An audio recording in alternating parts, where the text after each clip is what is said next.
Hey, what's up? It's Mark, and I want to tell you what kryptonite foods you should avoid if you want to make sure that your mental health state stays strong.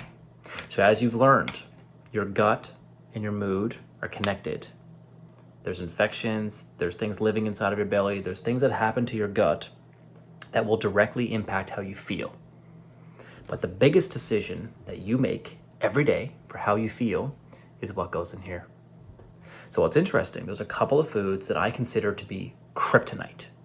Kryptonite steals Superman and Superwoman's superpowers. They're gone.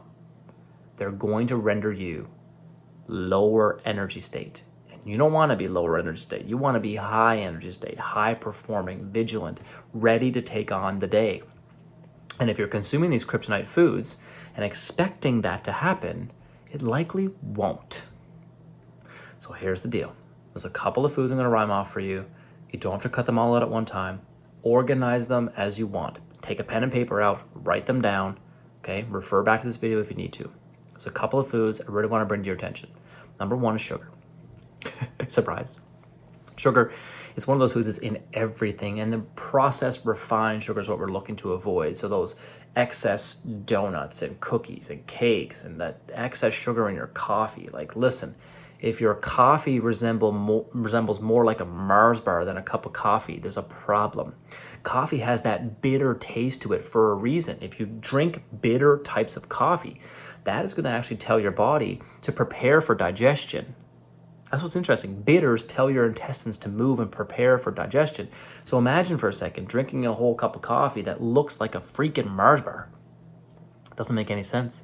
And most people start their day with a cup of coffee that resembles a Mars bar, and you might as well have a piece of birthday cake called a bagel or a piece of toast, whatever it is. I'm sorry to burst your bubble, but you got to call it what it is.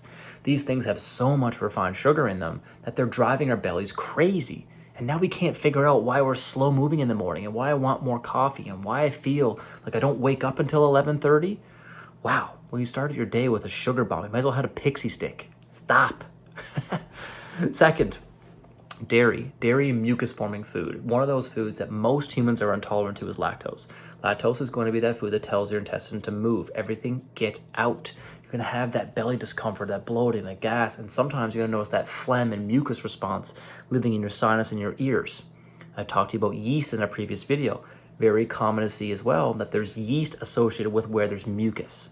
So what's interesting is dairy is one of those mucus forming foods. So imagine if you're drinking milk in the morning, you're putting milk in your coffee, if you're having cheese on your sub or whatever you're having for lunch, you're getting a whole lot of dairy inside of your day. And most people don't tolerate dairy very well.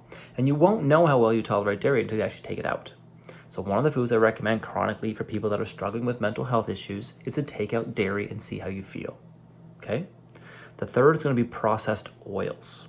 I would rather you eat sugar than processed oils. How's that?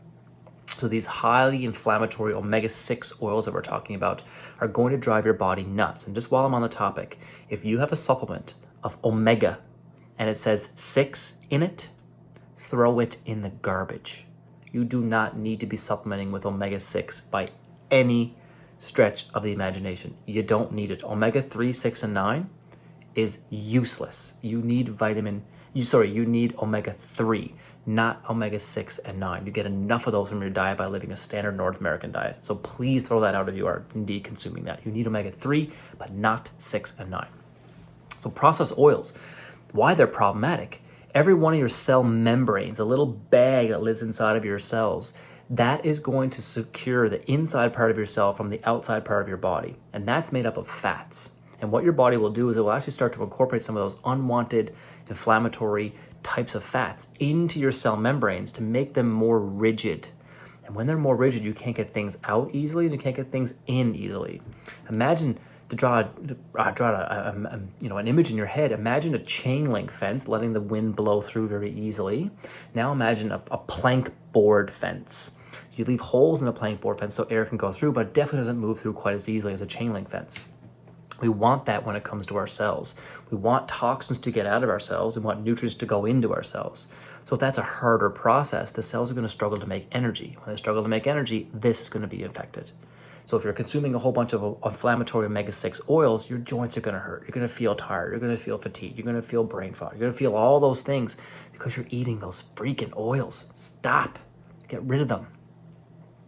The next one that I want to bring up is one of those foods where I guess we'll call it the processed junk foods in general, right? So the things that are ultra processed, not a lot of nutrients, not a lot of a lot of caloric value, not a lot of nutritional value.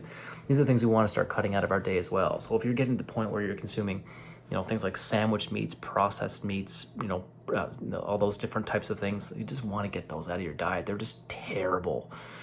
You just don't need them. They're just garbage. So there's a whole bunch of those things that are in the diet that are kind of driving you crazy. And if you can do a good job of cutting those things out, you're probably going to feel better. So switch your, butter to, switch your margarine to butter. That's going to be fine. Switch your processed oils, like your corn oil, whatever that is, switch it over to olive oil. You know what I mean? Like, get good quality salad dressings that have olive oil as an ingredient or avocado oil as an ingredient. Like, start consuming those better types of fats rather than those terrible versions of fats. So what's interesting is fat is not your enemy, but certain types of fats will drive your body bonkers. So struggle with mental health. Remember, your gut is connected to your brain, and the bites of food that you consume are going to directly have that impact. So if I can get some of those foods out of your diet, leave the opportunity for more friendly foods to come in, you're going to start feeling better. So that's the list of foods that are going to drive you nuts that we should probably start to prioritize cutting out of our diets to see how that makes us feel. Give it a try. Let me know how you feel. See you soon.